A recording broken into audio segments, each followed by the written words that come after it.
Bonjour à vous toutes et tous. Bienvenue dans cette, nouvelle émission que je vous propose. Je suis Guylaine Robin. Je suis, un peu comme peut-être, vous qui regardez l'émission. Voilà, je suis freelance, sur plusieurs activités en formation, coaching, no code, mais aussi, sur d'autres sujets en rapport avec, la musique, la promotion, le marketing et j'ai développé donc cette activité, en 2023 exactement, plus en rapport avec le développement de systèmes Airtable et d'automatisation avec Make et voilà, donc je commence à me sentir légitime aujourd'hui, suite à la proposition de No Code France, voilà, de proposer des petites émissions, pour aider, pour s'entraider, que vous soyez nouveau dans le tout ce qui est no code ou que vous soyez un petit peu débutant avancé, on va dire. Voilà, cette émission, elle est plutôt pour vous, parce que ce que je vais vous proposer dans cette émission qui s'appelle «Les astuces no code et productivité, du point de vue d'une moldue», c'est, de vous partager des conseils, des astuces pratiques avec, aussi ce que moi j'ai pu apprendre, depuis que je trifouille dans le no code, avec des petites choses qui m'ont simplifié la vie, des outils pratiques aussi, parce que je suis aussi ergonome, donc j'aime bien tout ce qui touche à la productivité, l'efficacité.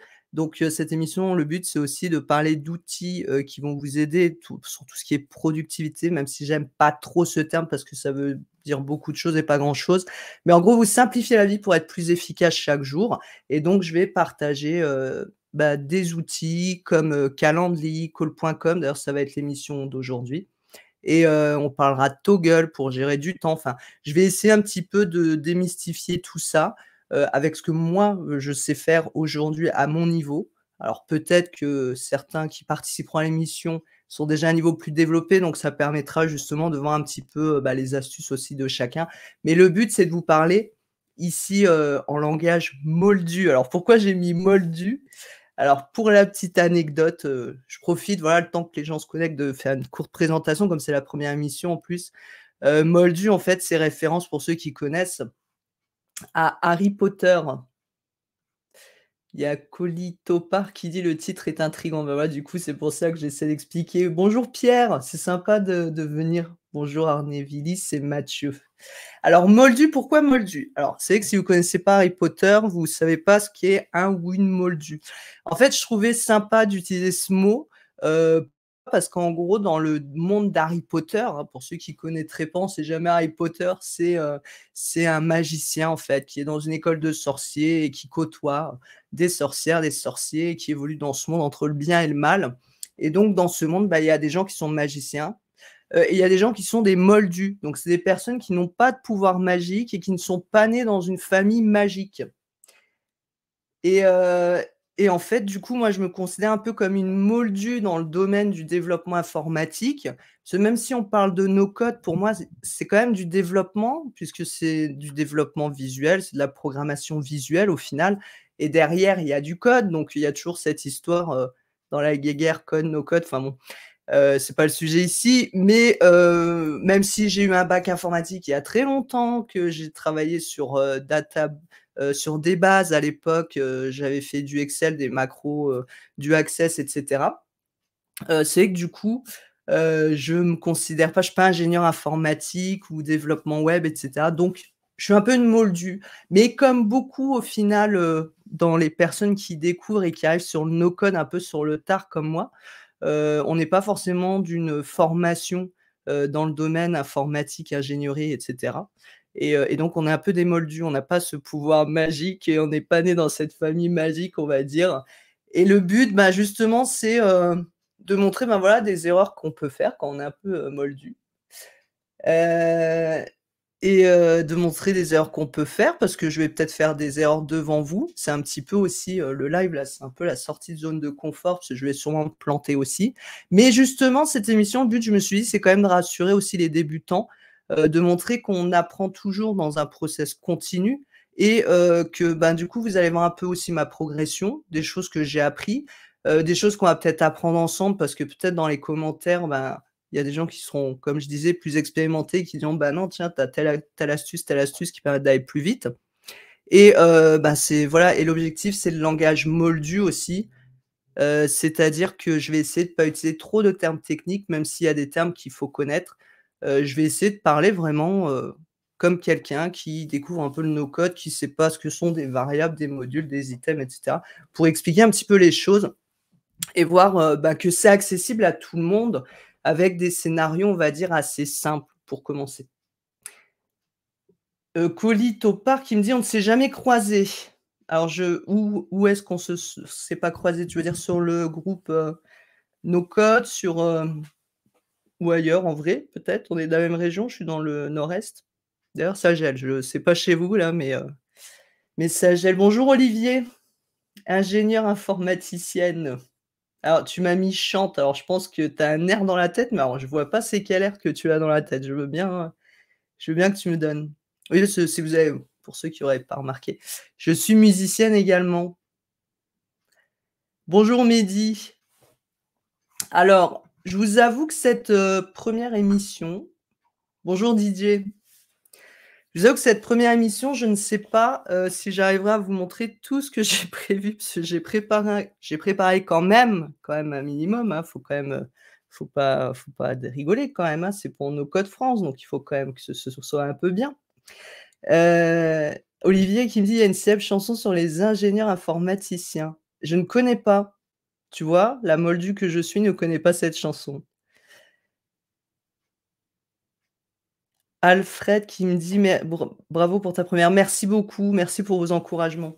C'est pas évident, c'est un peu intimidant quand même, hein, mais je le dis pour d'autres qui hésiteraient à proposer des émissions No Code France quand ils proposent. J'en profite, voilà, pour dire que c'est quand même une super asso pour ceux qui connaissent pas et c'est vraiment un milieu très solidaire. Moi, j'ai halluciné quand j'ai découvert ça, dans le milieu du no-code. Moi, je viens d'un milieu dans la musique où les gens sont pas hyper solidaires et c'est un peu chacun pour sa gueule et voilà, tout le monde veut piquer des contrats alors qu'ils ont toujours pas compris que c'est dans l'entraide qu'on avance plus facilement, mais bon, et dans le no-code, j'ai halluciné, je vous avoue, de cette entraide et solidarité qu'il y avait, de cet esprit un peu non concurrentiel. Axe qui me demande: «Je vais pas pouvoir tout regarder, il y aura un replay?» Oui, il y aura un replay si je me plante pas et que je mets bien la vidéo en replay, hein. Didier qui me dit: «Batterie roulant au fond». Mais tout à fait, un connaisseur. C'est une batterie roulant en effet, électronique. Alors, je suis quelqu'un qui se lance beaucoup, hein, donc je risque de prévoir quelque chose dans le live, mais qu'on parte un peu dans des discussions, mais c'est un peu le but aussi des live no code, hein, c'est comme on a bien expliqué, ce ne sont pas des webinaires ou des formations hautes, hein, on est là pour échanger, pour parler, se montrer des choses. Olivier qui dit que c'est pas évident de passer en live et qu'il a déjà testé. Oui, c'est vrai que c'est pas évident. Alors, j'ai l'avantage ça fait quand même 2 ans maintenant que je fais des petites vidéos YouTube et du contenu pour mon activité. Donc, ça m'a permis un petit peu aussi d'être moins timide par rapport à ça, même si, le live, le direct, c'est toujours compliqué comme sur la scène, hein. On arrive, c'est un petit peu voilà, on arrive, bah, c'est comme si voilà, on arrive sur scène et puis les premières minutes, c'est toujours intimidant, on est toujours les mains moites et puis, bah, c'est normal, c'est comme ça. Puis, ouais, Didier qui est batteur aussi. Ah bah, je comprends mieux. Je comprends mieux pourquoi il a reconnu, on voit le tout de suite, hein. 12 ans de batterie. Alors je ne suis pas à ton niveau, je ne jouerai pas d'ailleurs. Je ne jouerai pas si tu as 12 ans de batterie. En fait, c'est parce que moi, je fais aussi à côté, je compose et je fais des arrangements pour des musiciens et donc en fait, j'ai un clavier, mais je ne sais pas jouer de piano, j'essaye. D'ailleurs, je sais pas si on voit, mais j'ai, des partitions. Voilà, ça fait 6 ans que j'essaye d'apprendre le piano et que j'ai du mal à me discipliner, et du coup, j'ai une batterie pour faire des rythmiques de base, en fait et après c'est amélioré par d'autres musiciens, mais je trifouille un peu tout pour créer les structures. Alors il y a Alfred qui me dit: On est sur un live no code, pas un blind test, mais voilà». Bah, après on peut un peu dériver. Du coup, j'irai voir ta vidéo. Par contre, alors là, j'arrive pas dans StreamYard à copier le lien. Alors je peux l'afficher. Je crois que je peux. Comment ça marche? Non, c'était pas ça que je voulais faire.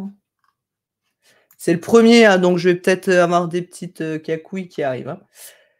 Voilà, je mets voilà, c'est pour ceux qui connaîtraient pas comme moi cette chanson d'ingénieur informaticien, je partage le petit lien. Chanson ingénieur informaticien, Clip de Michel 21 sur YouTube. Donc ça doit être celle, que tu as partagée, Alfred?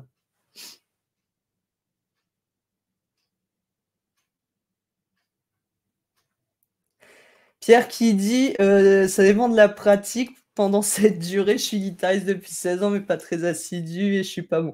Bah, en fait, voilà, moi, ça fait 6 ans que j'essaye quand je dis que j'essaye d'apprendre le piano, enfin, ça fait même plus. En fait, j'ai 50 livres de méthode de piano.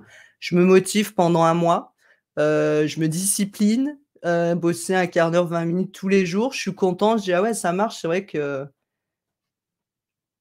je me dis: «Ah oui, c'est vrai qu'en bossant tous les jours, en fait, on progresse» et puis après, j'en ai marre. Voilà, je passe à autre chose et après je regrette et c'est un peu comme le no-code. C'est un peu ça, hein, les logiciels, Airtable, Make et cetera. Bah, si on est un peu assidu et qu'on bosse, régulièrement, bah, on évolue et puis, bah, si on attend que ça se fasse, bah, on n'évolue pas. Pierre qui nous fait gaffe, la diffusion de la musique sur Twitch, ça peut bloquer. Oui, c'est vrai que Twitch, avec les droits d'auteur et tout, c'est pour ça que j'ai juste partagé le lien, que je partage pas la vidéo, comme ça il y a pas de problème, mais c'est que Twitch scratch pas mal. Pourtant, il me semblait qu'ils avaient des accords avec la SACEM, mais bon. C'est toujours compliqué entre les lois européennes et les lois, américaines. Alors, ce que je voulais vous proposer déjà, pour démarrer, alors je pense que le live sera en 2 parties, voilà. Parce qu'en fait, j'ai peut-être été trop, trop gourmande pour, cette première préparation et je voulais être sûre, que ça tienne 1 heure, mais à chaque fois quand je prépare un truc d'1 heure, ça dure 3 heures, enfin bref.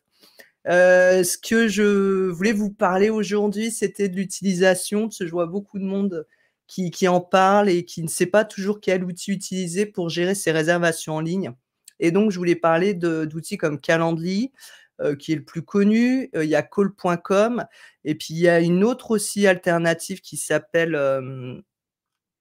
Zcall, voilà, Zcall.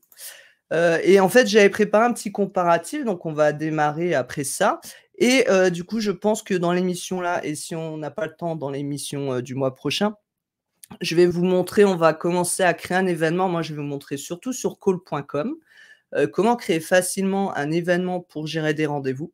Parce que c'est pas toujours évident de savoir utiliser ces petites, plateformes, hein, il y a des petites subtilités et puis je voulais vous montrer après comment on va pouvoir, récupérer les prises de rendez-vous dans une base d'Airtable.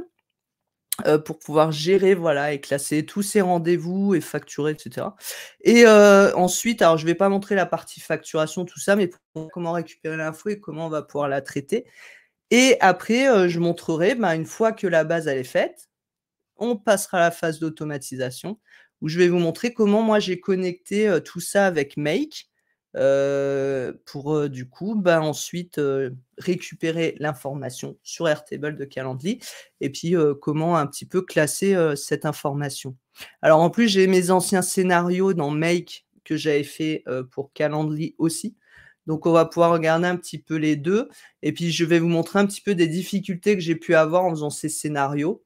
Et puis comme ça, on va le construire. On va construire de A à Z un petit peu le système et puis, je vais vraiment faire je vais essayer de me replonger sur comment, je l'ai fait à la base, les problématiques que j'ai eues et comment je les ai réglées. Parce que je pense que c'est intéressant, quand on débute en plus, de comprendre la logique de la construction d'un scénario sur, Make ou de la construction d'une base sur Airtable et que si on n'a pas en fait, la logique, enfin on a du mal à comprendre pourquoi on est arrivé de là, du point A au point Z ou au point B, je sais jamais comment on dit et moi j'aime bien en fait voir la construction petit à petit. Pourquoi? Alors je pourrais vous montrer les scénarios déjà tout prêts en disant: «Bah, voilà, j'ai fait le module là, là c'est comme ça dedans, là j'ai fait» mais je pense que c'est peut-être plus intéressant de voir, je sais pas ce que vous en pensez, sauf si ça vous gave de voir, toute la construction. On passe direct, à ce qui existe déjà, mais je pense voilà pour ceux qui débutent en tout cas, c'est quand même important de voir un petit peu pourquoi j'ai mis les modules là et après pourquoi il y a des choses que j'ai faites qui étaient peut-être trop compliquées que j'ai optimisées après, donc on verra l'optimisation après et puis des petites choses qu'on peut rajouter. Pierre qui dit: «Le no-code, c'est de la pratique aussi, mais je suis beaucoup plus assidu». Ouais, je comprends. Après, il y a un peu un défi, je trouve, derrière le no-code, parce que c'est vrai que quand on travaille un instrument de musique, bon, si on peut se dire, il y a la récompense qu'on sait jouer quelque chose, mais le no-code, c'est quand même plus visible. Apprendre un instrument de musique, c'est quand même assez long avant d'avoir du résultat. La Moldu joue des modules. J'aurais dû mettre ça comme nom d'émission. Arnévilis qui me dit: «Montrer le scénario de A à Z pour aller du point A au point B». Ah voilà, c'est très bien dit. C'est très bien dit. Oui, alors vous allez voir, hein, si vous suivez un petit peu les émissions que je vais présenter, que des fois j'ai du mal un petit peu je suis un peu dyslexique des expressions, donc je mélange un peu les expressions. Alors, ce que je voulais démarrer en fait pour cette première émission, parce qu'on m'a posé la question aussi avant d'enchaîner sur, Calendly et autres. Alors normalement, si j'ai bien tout fait, je vais pouvoir, partager ma scène. Voilà, je passe juste là. Alors des fois, je tourne la tête, c'est parce que j'ai 2 écrans, hein, c'est pas par manque, de respect surtout, hein. Hop, alors normalement si je fais ça, c'est plus grand, c'est nickel. Je vous ai même pas demandé si le son ça allait chez vous. Bon a priori ça va. Alors ce que je voulais vous partager, c'est souvent voilà quand on débute, parce que c'est que je m'adresse avant tout aux débutants intermédiaires, ou autres, parce que des fois même quand on est d'ailleurs ça me fait penser quand on est expert, j'écoutais le podcast, Contournement. Bonjour FX Bodotech, merci. J'écoute, pas mal les podcasts. C'est vrai que là, je monte plus des chaînes YouTube, mais c'est vrai que quand on débute, on se dit toujours: «Où est-ce qu'on peut aller chercher de l'info pour déjà apprendre des choses, découvrir des choses?» Et moi, j'écoute aussi beaucoup de podcasts. Donc c'est vrai qu'il y a le podcast, de Contournement, de No Code France, il y a les, No Code Talks, si je dis pas de bêtises. Enfin, il y a pas mal de podcasts sympas, en ligne et du coup, j'écoutais un podcast, Pierre, que tu faisais en collaboration avec, Alexis, de, Contournement et Julien Mottet, si je dis pas de bêtises, hein, qui bosse beaucoup sur Airtable, où vous parlez justement un petit peu de cette expertise et c'est pour ça que je dis que ça s'adresse à des débutants, mais parfois, il y a des experts qui peuvent apprendre des choses de débutants, parce qu'on des fois, on est expert sur une chose. Enfin, par exemple, quelqu'un peut être très bon, sur Make, sur tel type de scénario, mais pas utiliser d'autres fonctionnalités et donc découvrir des choses. Voilà, parce que des fois, si on fait des prestations je sais pas, on utilise beaucoup des fonctionnalités, d'itérator. Enfin, je dis ça en les itérators sur Make là, qui permettent de prendre une info, puis la dispatcher un petit peu en plusieurs infos. Pour faire simple, c'est vrai que si on est un peu spécialiste là-dedans, qu'on l'utilise souvent, on sera plus expert que quelqu'un qui fait d'autres scénarios où il est très expert dans ce qu'il fait, mais au final, il utilise jamais l'itérator. Donc le jour où on lui demande, bah, il est comme un débutant, il va devoir apprendre à utiliser cette fonctionnalité. Donc en fait, c'est que la question de débutant, intermédiaire, expert et cetera, elle est un petit peu floue. Moi, enfin, quand je parle de débutant, c'est vraiment plus, voilà, quand on connaît pas trop bien le langage, qu'on s'en mêle un petit peu, qu'on sait un petit peu utiliser les choses, mais on sait pas trop où on va encore et donc c'est pour ça, j'essaye d'adapter un petit peu tout ça et quand on débute, c'est vrai que mais même quand on débute pas, parce qu'encore une fois, on peut être expert et apprendre des choses sur d'autres sujets. Il y a des chaînes que moi je vous conseille. Alors si vous avez d'autres chaînes, alors j'ai pas mis les podcasts là, c'est vraiment je me suis concentré sur les chaînes YouTube rapidement, mais si vous avez même vos chaînes à vous, peut-être où vous faites des vidéos ou autres ou des podcasts, n'hésitez pas justement à partager, dans le Twitch. Alors ce qu'on a ici, hop, donc bien sûr, il y a la chaîne YouTube de No Code France que, bah, moi je vous conseille de vous abonner, hein. Vous savez sur YouTube, vous avez le petit cling cling abonné. D'ailleurs, je sais pas pourquoi, il m'a pas mis toutes. Voilà, comme ça c'est réglé. Donc No Code France, donc il y a pas mal de vidéos. Moi ce que j'aime bien, c'est que il y a des vidéos vraiment avec des cas pratiques, il y a des vidéos avec des échanges, il y a des tables rondes, il y a des astuces de la communauté, il y a des présentations d'outils et dont des outils, français, donc c'est pas mal, des nouvelles alternatives qui arrivent dans le no code et puis des infos pour ceux qui veulent rejoindre l'association no code, et voilà, il y a pas mal de vidéos, d'événements, là, il y a même no code et cuisine, enfin, je vais pas faire le détail de toutes les vidéos, mais voilà, c'est une chaîne qui est vraiment intéressante.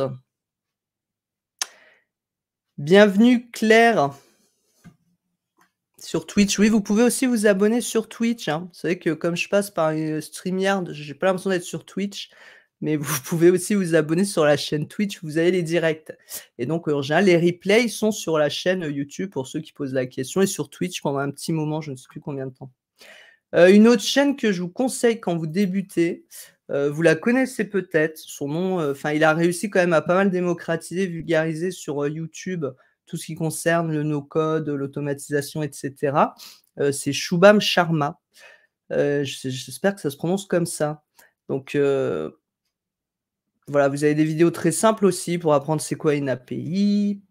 Vous avez des vidéos sur des automatisations, maîtriser Notion. D'ailleurs, il a fait une vidéo là récemment sur, l'automatisation d'un clonage vidéo avec l'intelligence artificielle. C'est assez flippant, c'est assez flippant. Pierre se moque de moi, de la façon dont j'ai prononcé Shubham Sharma en me disant que ça se prononce bien comme ça, merci. Voilà, et Pierre dit que le replay est dispo une semaine sur Twitch, de tous les lives que vous pouvez voir sur No Code France. Bonjour Alexis. Alex. Pourquoi je dis Alexis? C'est pas Alexis? C'est Alex? Pardon. Donc il y a des vidéos pas mal sur, sur tout ce qui est no code, bon, productivité. Alors après moi, j'ai envie de vous dire, je veux aussi vous conseiller, hem, sur, la productivité. Je vous ai dit que j'avais un peu du mal avec ce terme de productivité, parce que ça veut un peu tout dire et rien dire, parce qu'on peut utiliser plein d'outils pour être productif et perdre encore plus de temps. Donc ça, faites attention quand même quand vous débutez, avec le no-code ou autre à vouloir, utiliser 50 millions d'applications parce que des youtubeurs ou autres vous disent: «C'est génial». Et si ça répond pas à un besoin, ne faites pas. C'est pas parce que vous utilisez un outil que vous serez plus productif si vous en avez pas besoin. Ça va vous rajouter des choses et au final, vous utilisez 50 outils qui servent à rien. D'ailleurs, ça me fait toujours un peu sourire sur LinkedIn ou autre quand il y a des gens qui partagent, des listes d'outils qu'ils utilisent et il y a 2 pages d'outils. Mais au final, j'aimerais bien savoir vraiment ce que ça leur fait gagner en temps et en efficacité. Voilà.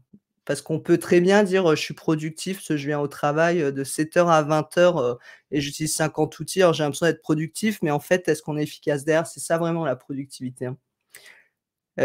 D'accord Alexis et non, mais Pierre, j'avais compris que tu te moquais pas, mais c'est le petit Gugus, à la fin là qui rigole. Enfin chez moi ça fait, ça marche pas? Ça marche là ou ça marche pas? Ça fait un petit Gugus qui rigole là. Regarde.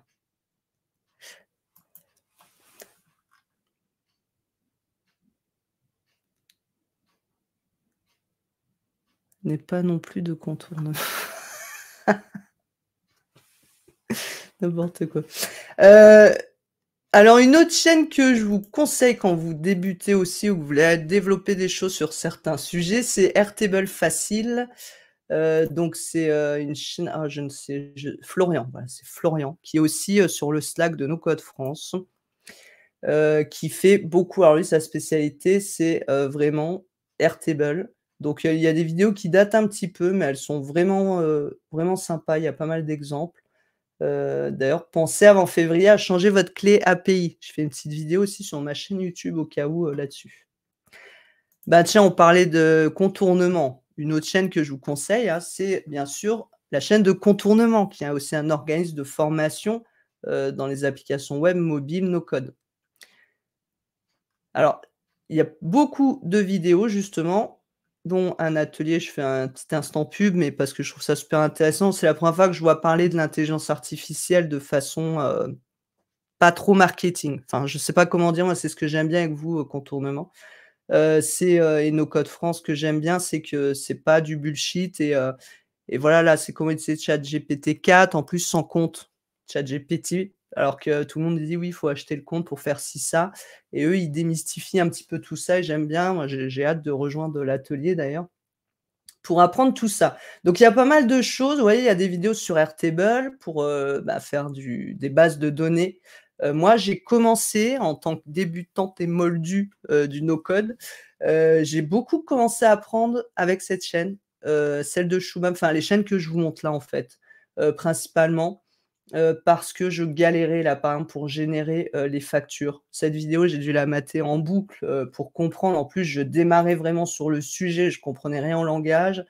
L'avis du comptable aussi et cette vidéo, elle est dans mes favoris aussi parce que des fois, on voit des choses où on se dit: «C'est un peu trop compliqué là pour moi, de suite», donc je regarderai plus tard après avoir un petit peu pratiqué et d'ailleurs, c'est ce que je vous conseille quand vous débutez, sur le no-code ou autre, de faire attention, c'est de pas taper déjà dans un niveau trop élevé parce que franchement, au départ, on va découvrir beaucoup de choses, des termes, des formules, enfin, c'est pas parce que c'est du no-code que c'est facile, hein. Ça simplifie la vie, mais bon, faut quand même apprendre des choses Et c'est vrai que, si on tape direct dans des grosses vidéos qui demandent déjà de comprendre beaucoup de concepts, bah, on va vite être découragé, donc vaut mieux démarrer, petit à petit. Donc il y a pas mal de vidéos, vous voyez, qui sont intéressantes aussi sur Zapier. Moi, j'utilise beaucoup Make, que je préfère à Zapier. Après bon, ça, c'est des choix,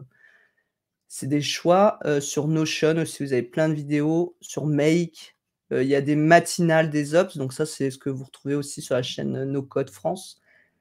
Les coulisses, enfin, il y a pas mal de choses, donc je vous conseille, alors je sais pas pourquoi, ah, c'est marrant, je connais lui parce que je suis dans le milieu musical et enfin, c'est marrant de voir sa tête là. C'est pas forcément positif. Alexis de Contournement. Ensuite, une chaîne que vous connaissez, peut-être, hein, c'est, Gap Consulting, donc c'est Gareth, Pronovost. J'espère que ça se prononce comme ça, Gareth, si tu nous regardes.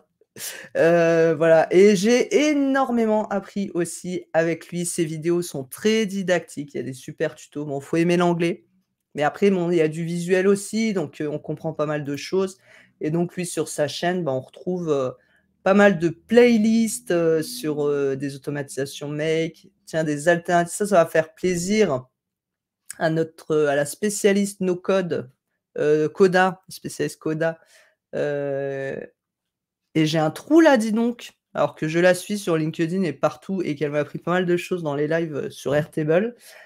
Mais je suis sûr que quelqu'un va retrouver son prénom, il va me le dire, dans le live et je m'excuse par avance. Alexis qui dit que Gareth a retourné sa veste pour passer à Smart Suite, mais sur Airtable, il était top. Voilà, donc on peut retrouver quand même, oui, pas mal de vidéos, sur Airtable, même Fillout, enfin, il y a pas mal de choses. Élise, voilà, Élise Reichardt. Je vais avoir du mal à prononcer les noms des gens aujourd'hui, ou je ne sais pas. Voilà. Élise, la spécialiste de Coda. D'ailleurs, j'ai pas mis sa chaîne, je crois que c'est Coda Facile ou je sais plus. Je sais qu'ils ont développé une chaîne Coda tout simplement, voilà, je l'avais pas mis non plus. Alors moi, c'est pas un outil que j'utilise pour le moment. C'est comme Cassar ou autre application, à chaque fois on se dit: «Faut essayer tout», mais on peut pas tout essayer. Et donc voilà, Élise avec ses acolytes, hein, je crois qu'ils sont 3. Alors je sais pas s'il y a les prénoms. Heu, Mathieu Bus, qui ont fait donc une chaîne sur Coda tout simplement pour ceux, qui veulent apprendre à utiliser Coda, qui est un mélange entre Notion, Airtable, enfin on peut faire pas mal de choses et voilà. Elle s'est spécialisée là-dedans, je crois que c'est the spécialiste, en France. Enfin je connais personne d'autre qui gère autant le sujet, en tout cas en français. Heu, donc voilà. Les chaînes aussi, vous pouvez utiliser quand vous débutez dans le no-code, bah, tout simplement les chaînes des outils que vous utilisez. Là, par exemple, Make a une chaîne YouTube. Alors, c'est pas toujours forcément très détaillé, didactique, c'est plus des vidéos de présentation. Mais, vous avez aussi quand même, d'ailleurs, je crois que Chouba m'a fait un live avec eux, si je dis pas de bêtises. Vous avez des petites tables rondes avec des cas pratiques.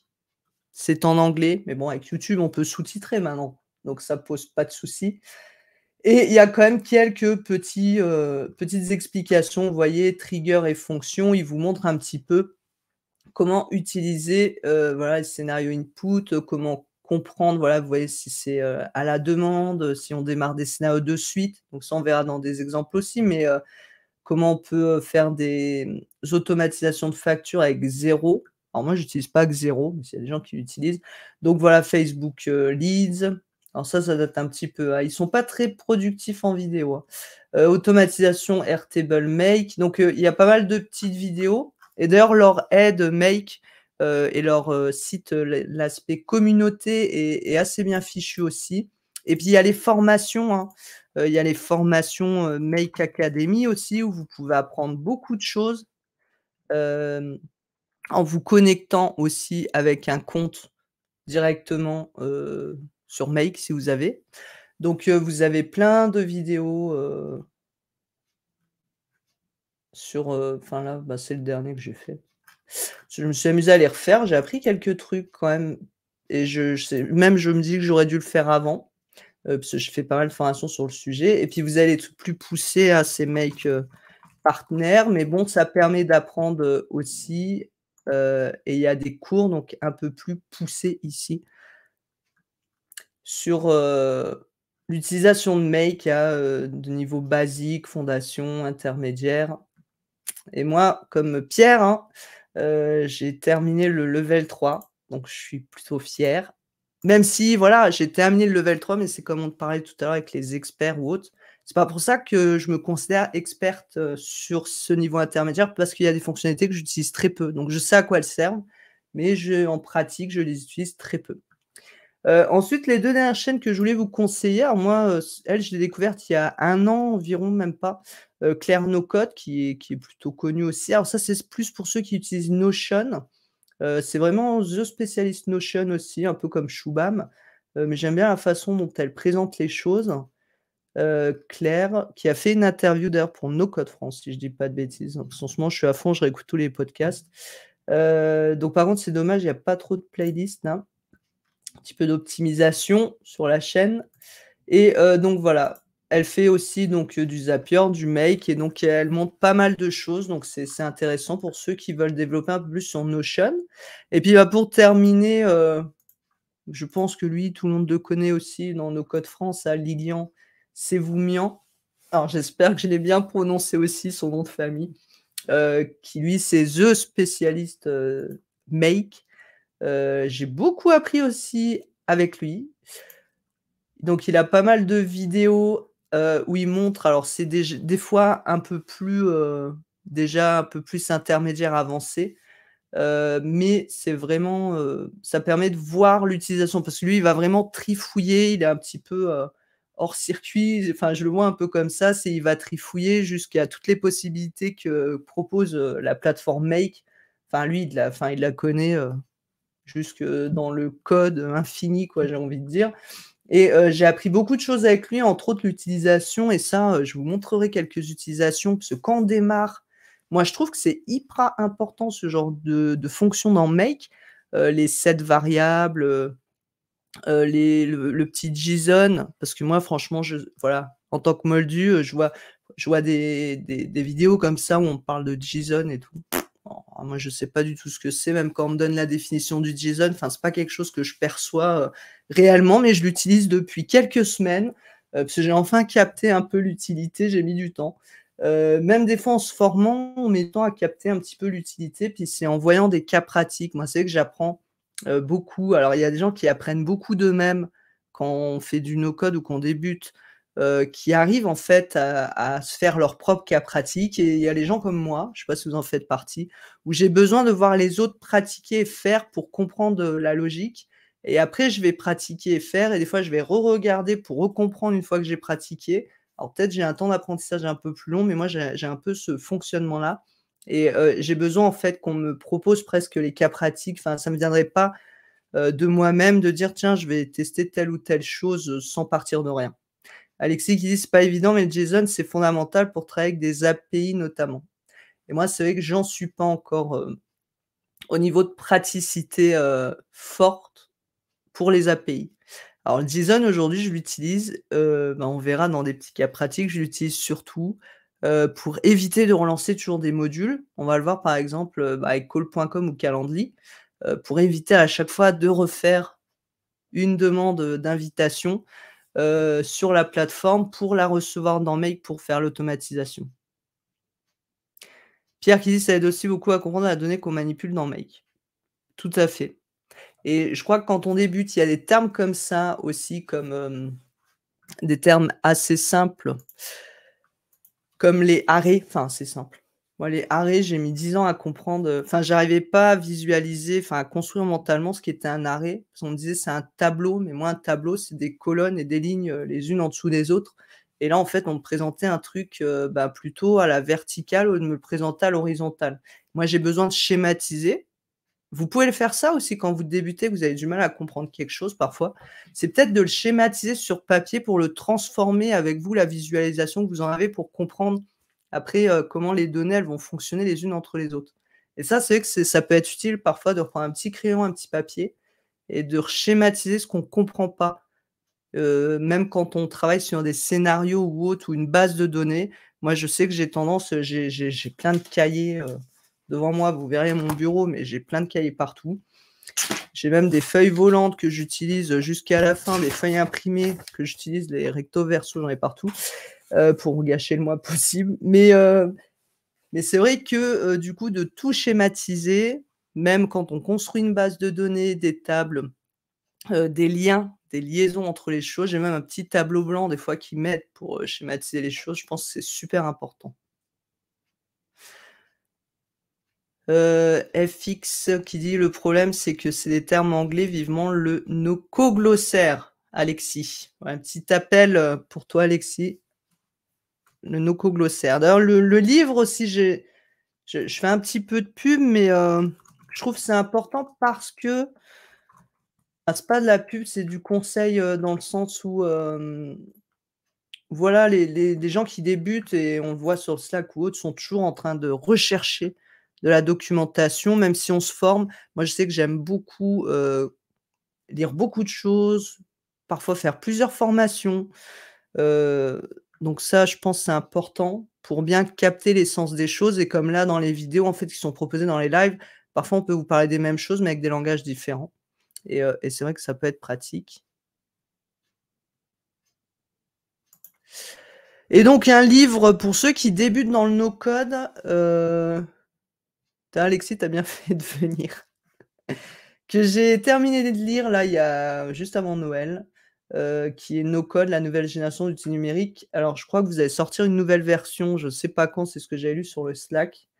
Mais en tout cas, même si moi je pratique depuis une année environ à fond, c'est toujours bien. J'aime bien en fait la philosophie qu'il y a autour, de l'explication du no-code, la façon de voir les choses, la manière dont sont amenées les choses dans ce livre, les cas pratiques qui sont présentés.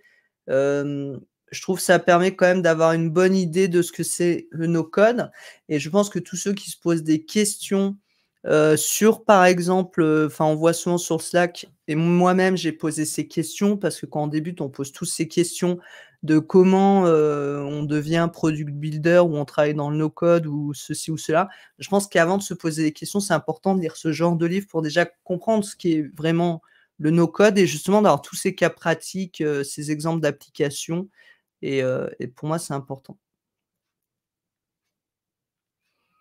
Et Fred qui dit: «Liste de livres en français sur les outils». Bah, en tout cas, si vous avez, des chaînes YouTube, des podcasts, des livres que vous voulez conseiller, là, dans le live, n'hésitez pas, parce que le but, c'est aussi justement de partager pour ceux aussi qui débutent ou qui veulent s'améliorer sur certaines choses, d'avoir des sources utiles, puisque le but, c'est d'avoir des astuces no code productivité ici que moi je vais vous donner avec mon langage de Moldu. Mais, toutes ces choses sont importantes aussi, pour avancer. Et donc je vous disais l'émission, sera en 2 parties, parce que ben, comme c'était la première émission, je voulais quand même me présenter à vous, présenter un peu mon parcours et vous expliquer le but et l'objectif de l'émission.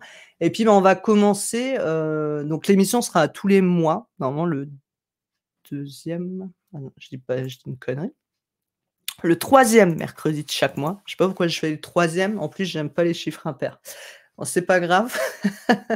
Mais voilà, je tous les troisièmes mercredis de chaque mois, normalement, voilà, je proposerai des petites émissions comme ça, on va partager autour, bah, de conseils, d'astuces, surtout quand on débute et puis comment gagner en productivité. Encore une fois, quand je parle de productivité, je parle pour gagner en temps, en efficacité. Des fois, ça fait pas gagner du temps, mais ça fait gagner de l'efficacité, de la sérénité, donc c'est bon à prendre aussi. Mais il faut pas toujours avoir la productivité comme une course au temps. Parce que, ben, à courir trop après le temps, parfois, ben, on se bouffe aussi, hein et on finit, finalement en burn-out ou autre parce qu'on a l'impression que, oh, on est plus productif, mais on veut travailler plus, en faire plus, donc au final, c'est pas bon. Donc faites attention avec ce terme de productivité. Alexis qui me confirme qu'il y a une deuxième édition qui sort bientôt, mais ce sera pas une grosse mise à jour. Ça marche. Donc voilà, donc si vous voulez acheter le livre sur le no code, vous pouvez l'acheter de suite, il y aura pas une grosse mise à jour. Et donc c'était important pour moi de présenter un peu l'émission et ce que je fais, parce que, bah, vous me connaissez pas. Et ensuite, moi, ce que je voulais vous partager, donc le but c'était, Alors, je vais repartager mon écran. Et c'est bien, ça me permet aussi de voir le temps un petit peu de l'émission et comment avec les échanges, hein. C'est comme quand on prépare un oral, ça, quand on le prépare chez soi, ça dure toujours moins longtemps qu'en réel. Donc l'émission, moi, que je voulais vous présenter, mais donc ce sera en 2 parties. Donc c'était, en un, je voulais vous partager un petit peu, des chaînes YouTube de connaissances ou autres, et en 2, c'est, comment gérer les réservations en ligne. Non, peut-être que vous voulez que je zoome un peu, je sais pas. Oh, mais je peux pas zoomer dans Notion. On peut pas zoomer dans Notion. À moins que quelqu'un ait une astuce, mais je ne pense pas. Bon, si c'est trop petit, vous me dites, au pire, j'ai une petite application où je peux zoomer. Et l'objectif, parce qu'on le voit souvent, les gens galèrent. Moi, je suis encore étonnée, j'avoue, de voir, des gens gérer leurs rendez-vous par des échanges sur Messenger, Instagram en message privé ou, par mail ou, par téléphone ou SMS. Je trouve ça super improductif du coup, et vu que je suis là pour vous donner des conseils en productivité, eh bien, on va parler de ces outils géniaux qui permettent de réserver directement en ligne. Moi, j'aime pas pourquoi je commence par moi, il faut que je fasse attention à ça. Heu, Par exemple, j'utilise beaucoup ces outils. Alors avant, j'utilisais Calendly. Ah ben, merci Alexis d'être passé en tout cas, et bonne journée à toi. Donc j'utilisais avant Calendly, je suis passé à Call.com et je vais vous expliquer un peu pourquoi. Et comment j'utilise tout ça avec Airtable et Make, mais ça, je pense que du coup, la construction et l'automatisation, on le verra dans la deuxième émission. Donc comme ça, c'est bien, on s'arrêtera sur, les explications, on passera à la pratique, un petit peu après. Hem Moi, les gens, quand ils me contactent, faut que j'arrête de commencer mes phrases par moi. Quand on me contacte et qu'on me demande: «Ben, Guylaine, c'est quoi tes disponibilités?» Je donne mon lien de réservation de mon calendrier. Alors, ça ressemble à quoi ce lien, de réservation? Alors, est-ce que si j'ouvre une page ici, vous allez voir. Alors, call.com. Voilà, par exemple ici, vous ne voyez pas l'écran. Alors, est-ce que je peux changer la source? Ah, on peut pas programmer plusieurs écrans. Moi, je vais mettre l'écran complet, comme ça posera pas de problème. Tac, voilà. Donc ici, quand les gens ont mon lien, call.com, tiret psychergo, ils ont ma petite tête avec, ben, qui je suis, mon entreprise et ce que je propose, et ensuite, ils ont les rendez-vous qu'ils peuvent prendre. Donc ici, pour cette activité-là, je propose des rendez-vous renseignements 15 minutes gratuits, des coachings, 30 minutes, 1 heure, 2 heures. Donc conseil, coaching, parce que je travaille aussi un petit peu sur ce qui est publicité en ligne, Google Ads, Facebook, et cetera. Ouais, je suis un peu multicasquette, et parce que j'ai toujours peur de m'ennuyer, donc j'aime bien travailler sur plusieurs choses. Même si là, j'avoue que j'ai recentré un peu l'activité sur le no code pour les prestations, parce que ça prend quand même du temps à développer et que je peux pas faire tout à la fois. Mais ça, c'était avant, donc j'ai ces compétences-là, donc je les mets quand même. Donc les gens arrivent là et puis c'est directement dans mon adresse mail, en fait, quand les gens, m'envoient un mail ou quand j'envoie un mail, bah, ils ont directement la signature où ils peuvent prendre un rendez-vous renseignement 15 minutes. Donc au lieu de m'appeler, de me dire: «Guylaine, j'aimerais prendre un rendez-vous avec toi pour échanger ou avoir des infos, c'est quoi tes dispos?» Qu'après j'envoie un mail en disant: «Bah, voilà mes dispos», et l'autre il me répond: «Ah mais oui, moi c'est pas mes dispos». «Ah bah, du coup, donne-moi tes dispos». «Ah bah, tiens, je te donne mes dispos», et en fait, vous avez passé 2 heures comme ça à échanger des dispos, et ça, c'est pas possible si vous le mettez, au nombre de personnes avec qui on pourrait échanger par jour pour avoir des dispos et des rendez-vous. Je précise aussi ici 15 minutes. Pourquoi? Parce que plus c'est long, plus les gens utilisent le temps. Donc ça, c'est un petit conseil quand vous faites des rendez-vous, d'éviter de mettre quand je vois des rendez-vous d'échange gratuits de 45 minutes ou plus, ça, c'est en général, c'est quand on débute, on fait ça, parce qu'on se dit: «C'est sympa, les gens, ils vont venir parce qu'ils vont avoir», mais en fait, il se passe rien derrière. Ils prennent les 45 minutes et ils reviendront rarement, parce qu'en fait, soit ils veulent travailler avec vous et ils ont besoin de renseignements, et en 15-30 minutes max, si ça dépasse, c'est fait, et après s'il y a besoin d'aller plus loin, bah, là, on passe par une prestation où on fait, des échanges, un audit et cetera, donc ça fait partie de la prestation. Faire tout ça gratos avant, pendant 45 minutes, bah, les gens, ils repartent avec et ceux qui vont venir, ils viennent en général parce qu'ils veulent du gratos, ils viendront pas pour autre chose. Enfin, ça, c'est mon expérience en tout cas. Je sais pas vous, dans vos activités, l'expérience que vous en avez. Donc c'est pour ça que je spécifie bien 15 minutes. Parce que ça, c'est pareil, les gens qui vous disent: «Est-ce qu'on peut s'appeler?» Il y en a pour 5 minutes. Je crois on l'a tous entendu ce truc de, on en a pour 5 minutes et en fait, enfin vous en avez jamais pour 5 minutes et si 5 minutes par-ci, 5 minutes par-là, enfin après on s'en sort plus.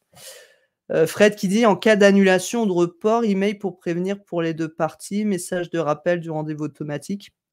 Eh bien Fred, quand les gens prennent rendez-vous, donc là je vous montre avec call.com, mais avec Calendly, c'est pareil ou ce genre d'outils. Les gens prennent un rendez-vous, ils choisissent l'heure, ils mettent donc leurs informations, téléphone. Si c'est, une vidéo, alors on va voir après un petit comparatif entre les outils, mais ici c'est, Zoom, mais ça peut être Google Meet ou autre, donc ça crée tout ça tout seul. On peut récupérer des infos, on peut créer un petit formulaire qu'on souhaite, voilà, moi j'ai rajouté ces infos, comment m'avez-vous connu? Parce que je veux savoir, un petit peu par où les gens arrivent.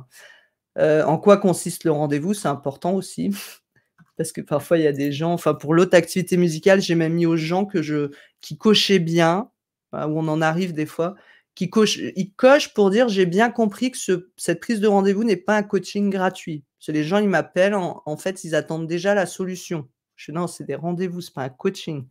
Donc ça, faut des fois clarifier les choses avec les gens. C'est con, hein, mais des fois, faut clarifier.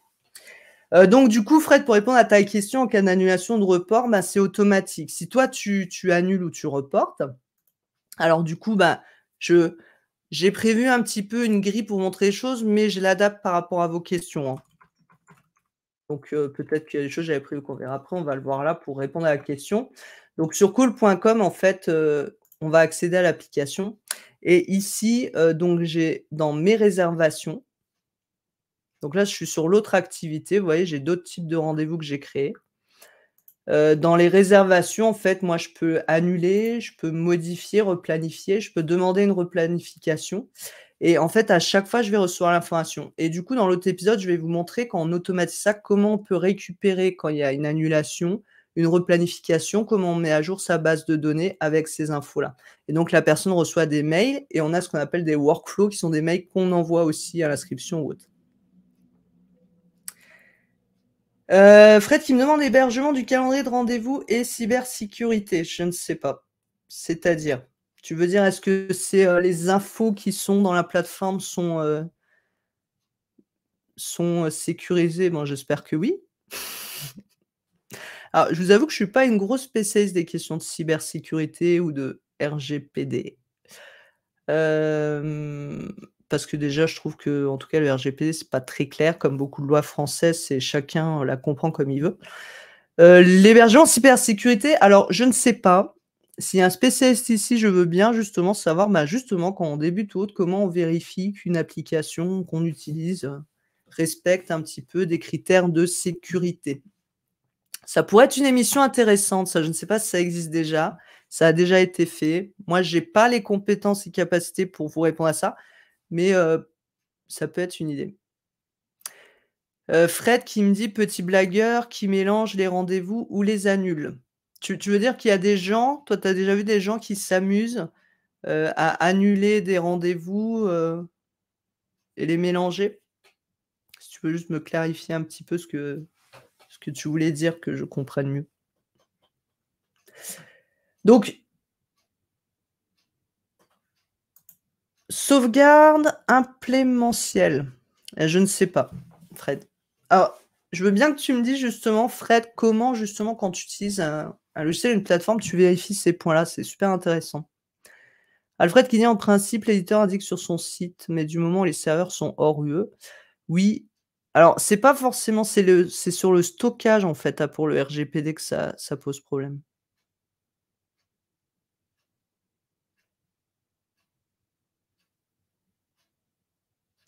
Chaque outil doit avoir un DPA. Alors je le mets, ça peut intéresser, hein, le sujet là, c'est qu'on n'est pas forcément sensibilisé dessus.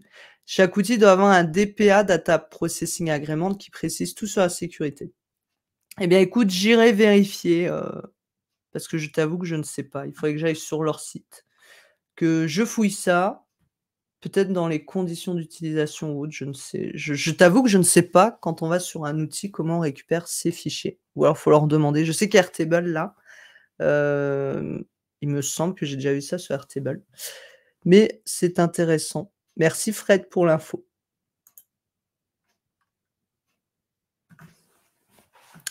Donc call.com, voilà, moi c'est vraiment un outil pratique que je vous conseille et justement on va faire un petit comparatif, justement de 3 plateformes qui existent et moi vraiment c'est vraiment je vous conseille du coup pour, gagner vraiment du temps, d'avoir un lien et de ne plus échanger avec les gens sur, «Donne-moi un rendez-vous, tu as pas un rendez-vous avant?» Je dis: «Bah non, tu as mes dispos, elles sont là». Je mets ça sur le site web partout et les gens, ils prennent rendez-vous directement. Alors, bah, tiens, on va essayer. On me dit de taper le nom de l'outil. Alors, faut juste que j'ouvre une nouvelle fenêtre. Tuc. Donc on va voir ça alors.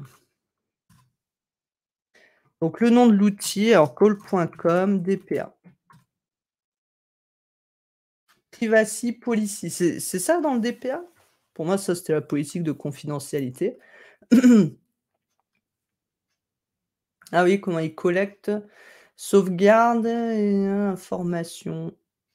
Alors moi, le petit truc, je traduis en français, parce que je comprends un peu l'anglais, mais c'est si je passe du temps à traduire, là, on va y passer 3 heures. Olivier dit: «J'ai dû faire un document comme ça et on a demandé à tous les fournisseurs leurs documents». D'accord. Alors, qu'est-ce qu'ils nous disent? Voilà, c'est les données collectées, les définitions. Ils recueillent des informations. Alors ça, c'est pareil, normalement, ils sont censés dire les informations qu'ils recueillent. Données personnelles, cookies, données, bah, c'est détails, ils utilisent cookies, les cookies, les cookies, des cookies, l'utilisation des données. D'accord. Conservation des données. Fred qui me dit: «C'est toujours en anglais, pas de plugin pour traduire dans ton navigateur?» Non, parce que des fois, j'aime bien lire en anglais ou autre, j'ai pas envie que ça me traduise automatiquement, donc j'ai juste à faire le petit clic droit, traduire, ça me prend 2 secondes.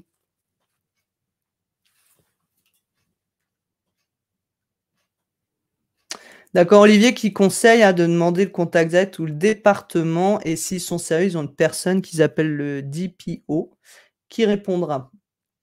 Donc là, le transfert, des données, si vous êtes situé en dehors des États-Unis et que vous choisissez une fois un, veuillez noter que nous transférons les données aux États-Unis et les traitent là-bas. Bon déjà du coup, call.com, c'est pas forcément très RGPD, hein. Mais après c'est pareil, il y a RGPD, RGPD, il y a, quel type d'informations sont concernées. Si c'est juste un nom et prénom, voilà, une adresse mail, c'est pas forcément enfin ça reste toléré. Donc à voir ça aussi. Divulgation des données, bon forcément c'est américain donc la sécurité des données, protéger les données, ils ne peuvent pas garantir la sécurité absolue, ben, forcément ils se protègent. Si vous résidez dans l'Union européenne, vous disposez de certains droits en matière de protection couverts par le RGPD. Nous s'efforçons de prendre des mesures raisonnables pour corriger ouais, ouais, ouais. Il y a pas grand chose sur la sécurité, hein.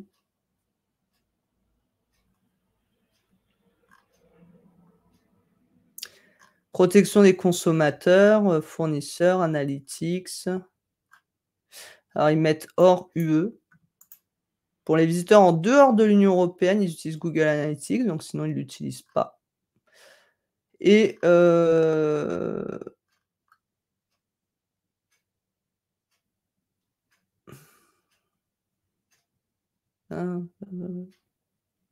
ouais, ils utilisent une autre plateforme en plus pour gérer les téléphones et les mails. Mais ouais, il y a pas grand chose sur la sécurité. Fred qui dit: «Même type de calendrier sur NAS possible». Je ne sais pas c'est quoi NAS? Alors je vous rappelle qu'ici c'est une mission d'une moldue et les gens souvent qui vont écouter sont des moldus aussi. Donc si vous utilisez des termes, de non moldus, moi pas comprendre. Justement, c'est le but aussi, c'est un petit peu de vulgariser les choses et d'éviter de parler avec les termes trop techniques pour qu'on se comprenne tous si on n'est pas du même milieu. Olivier qui dit: «Un disque dur en réseau local». Je ne sais pas, alors là, c'est vraiment trop poussé Olivier, pour mon émission. On n'en est pas là, là on en est vraiment où on débute, sur les sujets, on est limite intermédiaire dans l'expérience d'utilisation d'Airtable, Make et cetera, mais je pense qu'on n'a pas encore, ce niveau-là d'ouverture sur les sujets qui sont très importants de la cybersécurité ou autres, en effet. Alors, je vois qu'il va être déjà 14 heures. En fait, ça a passé super vite, et vous voyez, j'avais prévu de voir tout ça en 1 heure, mais c'était complètement impossible, donc c'est bien, bah, ça fera la prochaine, Fred, il dit: «Je suis moldu aussi».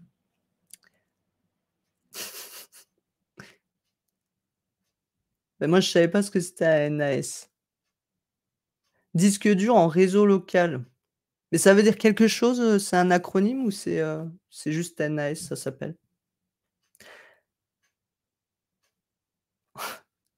Olivier, il met super vite, on a gratté le paragraphe 1 du chapitre 1. C'est ça. Bon, du coup, vous avez vu un petit peu, voilà, il y a quand même eu les petites astuces, enfin, les conseils sur la productivité, pour utiliser déjà pourquoi c'est utile d'utiliser des outils pour réserver en ligne et la prochaine fois, moi, ce que je veux vous montrer, donc c'est je vous ai préparé un petit comparatif de 3 plateformes, Call.com, Calendly et ZCall. Alors, on parlera pas, de la partie cybersécurité et cetera, parce que là-dessus, moi, je suis pas assez compétente, donc je vais rester sur, l'utilisation, l'ergonomie, enfin mes sujets de prédilection, l'ergonomie, l'utilisation et l'apport en productivité. On va tester donc, la création de compte sur call.com et d'événements. On va voir comment créer les événements, comment on peut gérer ensuite, ces événements dans une base Airtable et comment on va pouvoir connecter avec Make et automatiser, les événements lorsqu'ils ont été créés, modifiés ou annulés. Donc c'est un petit peu le programme que je vous propose pour l'émission, du mois prochain. Donc si je dis pas de bêtises, tic tic tic, ce sera le 14 février à la Saint-Valentin, dis donc. Une émission plein d'amour. Je rigole. Arnevillis qui dit: «J'utilise Morgan pour la prise de rendez-vous avec client automatisation, c'est pas mal validé SOC 2 mais pas RGPD». Je ne sais pas non plus SOC 2 ce que c'est. Donc je ne pourrais pas, Arnevillis qui dit: «Un NAS, c'est un espace local de stockage, donc tu en maîtrises la sécurisation». D'accord. Merci pour l'explication moldue. Et Fred qui dit: «Je serai au rendez-vous le Saint-Valentin». Bah, voilà, on prendra tous une petite fleur avec nous pour le rendez-vous, on se fera le rendez-vous des amoureux de la productivité et de la gestion de rendez-vous en ligne.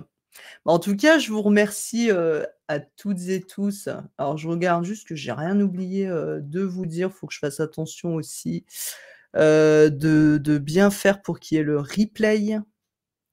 SOC 2, l'équivalent RGPD aux USA, d'accord. Merci, ben, je ne savais pas.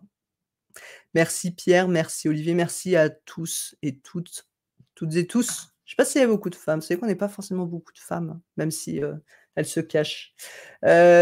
Du coup, voilà, je voulais vous remercier en tout cas d'avoir participé à ce premier live. J'espère que ça vous a plu. Si vous avez des retours à me faire ou autre, n'hésitez pas, ce sera avec plaisir. Et puis donc on se retrouve, dans un mois pour voir, bah, la mise en place de la gestion des rendez-vous sur Airtable et Calendly et je vous souhaite une bonne fin de semaine. Bye bye.